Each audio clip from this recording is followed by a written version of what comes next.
the public needs to understand this is a machine. This is a profit center.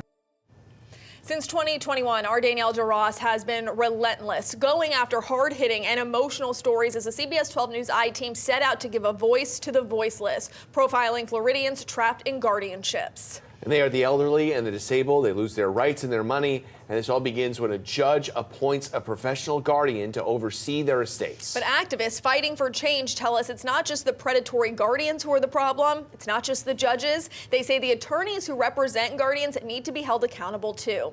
And that is where our I-Team reporter Danielle DeRoss picks up her investigation this morning. Those activists who I've gotten to know have been telling me to do some digging on the attorneys who profit off of these cases. But in some instances, a lawyer can pull the strings and keep people in guardianships, even if their loved ones want them out.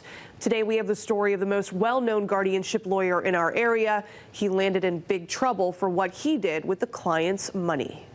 Brian O'Connell's career in estate law, representing the guardians of the elderly and disabled in Palm Beach County, goes back more than 40 years. In court filings, O'Connell takes credit for growing Palm Beach County's guardianship program through Catholic Charities from 10 clients in 1981 to 100 clients in 2020.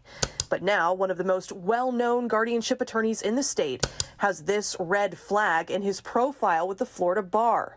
Suspended, it says, not eligible to practice law in Florida. It was a little surprising, maybe more surprising that he was still practicing. Julian Biven says the suspension is a long time coming.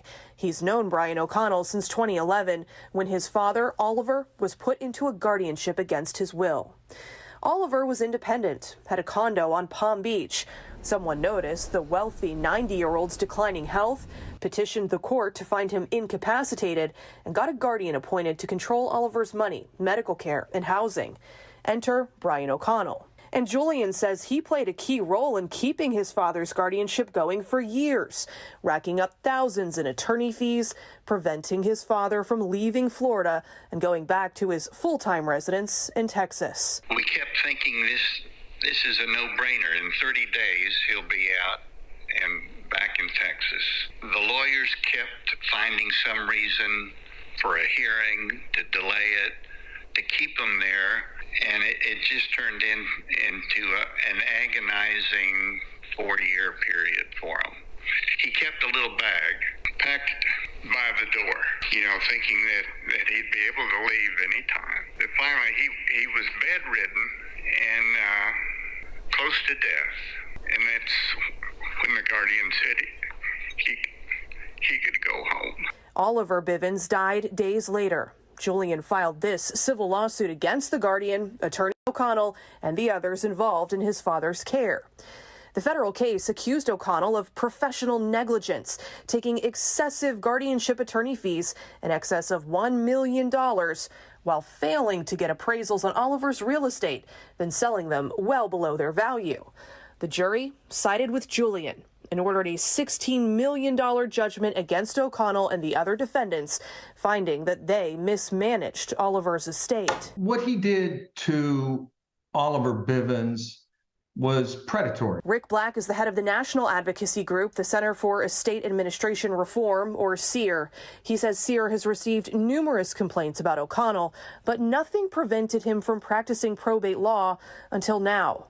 This complaint to the Florida bar accused O'Connell of misappropriating more than $500,000 from a client named Nancy Brown. A paralegal noticed a number of withdrawals from her trust and confronted O'Connell.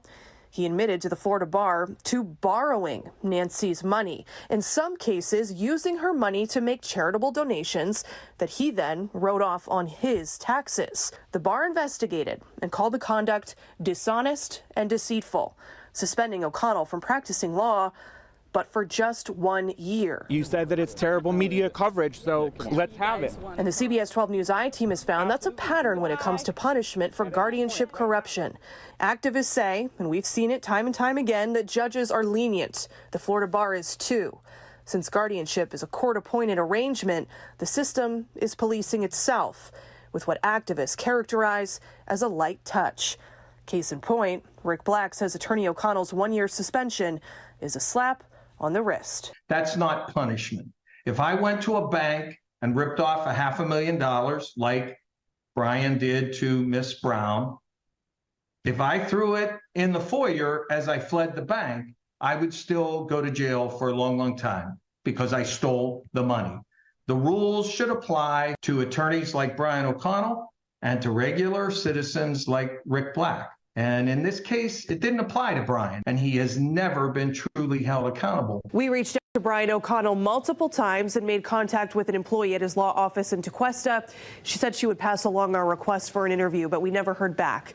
His office tells me that while he cannot work as a lawyer right now, he's doing consultation work until his suspension is over. After that, he can go back to practicing probate law. For the CBS 12 News I-Team, I'm Danielle DeRoss.